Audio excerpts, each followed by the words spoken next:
ያው ገለኒ ዋቀዮ ፋቱ ሰዓቲቲን ዳንጌፈምነ ዋንተ ኤቲፍ የሮቲን ዳንጌፈምነ ዋንተ ኤቲፍ ከለቲ ማንገረ ኤርጋኮቲን ገላ ሰገሊ ዋቀዮ ኬሳ ዶቶኮን ዱቢሳ ሙለተን በሬሴ ዋንተ ኤቲፍ ሙለቱን ዱቢሳ ዮሐንስ ነፈካተ ዋንተ ኤቲፍ አባኮ አንገፋት ዋንተ ኤቲፍ ni mulata Yohanes barreesse anis kadasa kabadhe jira sumarran sini dubbisa Yohanes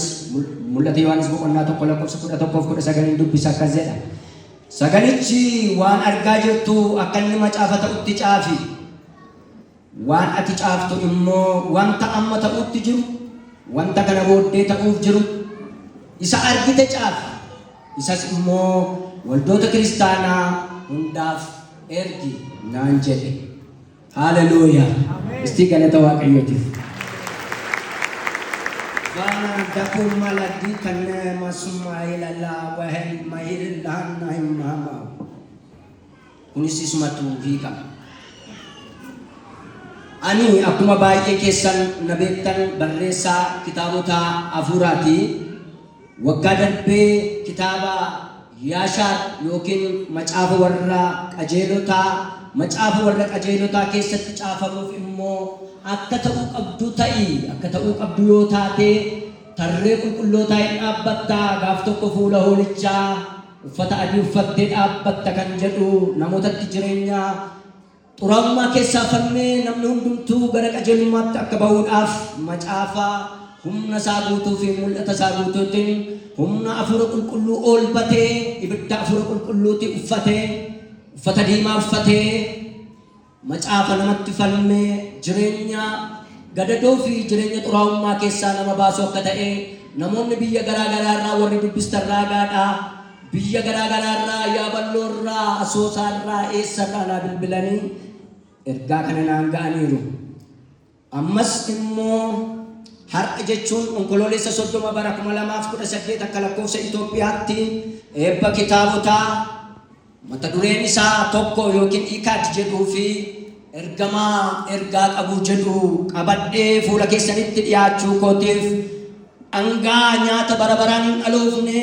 nyaata jiraataa qabadhee gumii dhalootaaf bara dargaggummaa koo kanatti saban keessa dhaladhee saba Oromoo fi waldaa kiristaanaa amantii Kiristoos duukaa buutuu taateef gumaacha guddaa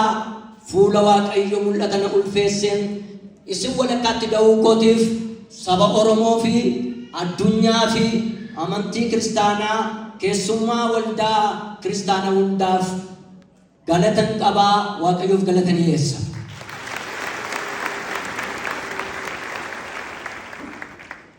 Egaa ani amma waa'ee kitaaba kanaa dubbachuudhaaf barreessaan akkuma beektan mul'atatu garaa koo guutuudhaa dubbiitu sammuu koo irratti wal cinqaa kana sana jedhee amma yeroo sheenaa kennamte kana keessatti dubbachuu danda'u waan jedhu yoon qabaadhee macaafa koo irratti gaggeeffama afura qulqulluutiin hoogganamee akkan ta'uu qabu ta'ee yeroo fudhadhee of eeggannootiin isiniif caafeera yaada koo hundumaa achirraa argachuu dandeessu.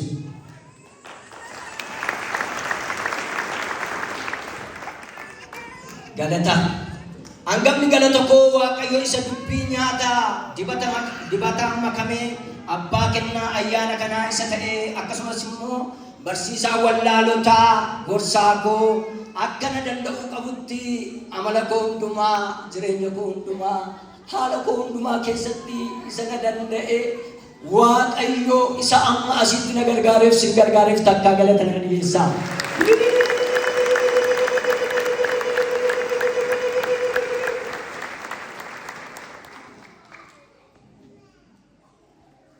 Itti aansee akka waldaatti waldaan lammaffaa keessatti dhaladhee waldaa guutuu wangeelaa jaree soolee waldaa nyaata sirrii na nyaachiftee nyaata bilchaataa nyaadhee akkan guddadhuudhaaf hundeen koo barumsa sobaatiin bubbee dilgataatiin obomboleettiitiin akka hin raafamne barumsa gadi fagoo waldaa naan dhuurtee afura qulqulluunaa kadhachuudhaan waldaa sabbata ibiddaa nattiite waldaa guutuu wangeela jaree soolee galatan dhiyeessuun barbaade. Akkasumas waldaa haala halloftuu keessatti na simattee tajaajila koo tajaajila natti kennattee barumsa tiyooloojii yookiin liidarshiippii Ameerikaa irraa dhufuudhaan faranjoota na barsiisan waldaa King Jesus King of Glory Church kan jedhamu waldaa damee Bishooftuu isaaniin galateeffachuun barbaada. Dabalataanis waldaa guutuu wangeela lakkuu kattaa fi amantoota ishee hundaa ayyaana Waaqayyo natti kennee amanuudhaan iddoo naa kennuudhaan ayyaanicha keessatti na guddisuudhaaf daandii naaf saaquudhaa fi na cinaa dhaabachuudhaan sababa fiixaan ba'umsa koof sababa eebba kitaabota kanaa waan kanaan nu ga'aniif Waaqayyo isaanaa eebbisu takkaanaa jedha. Akka dhuunfaatti keessummoota kabaja koo dhiyoo fagoorraa milkoomina eebba kitaabota kanaatiif gatii baasuu hin qabnee fi gatii baasuu qabdan baastanii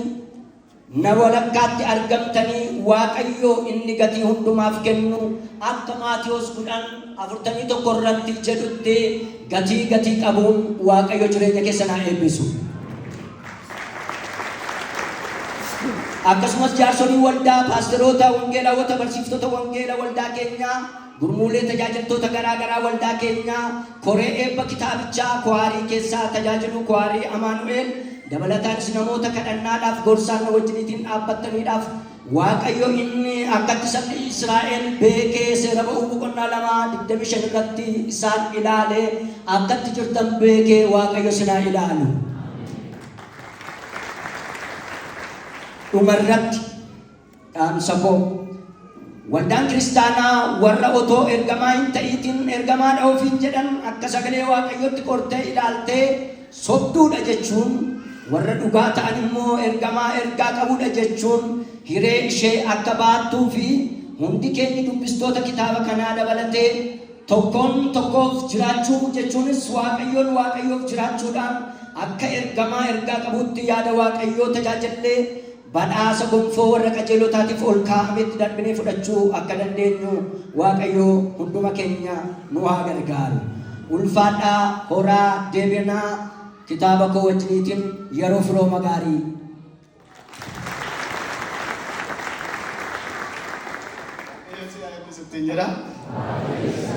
Daqiiqaa 3 kennamee fi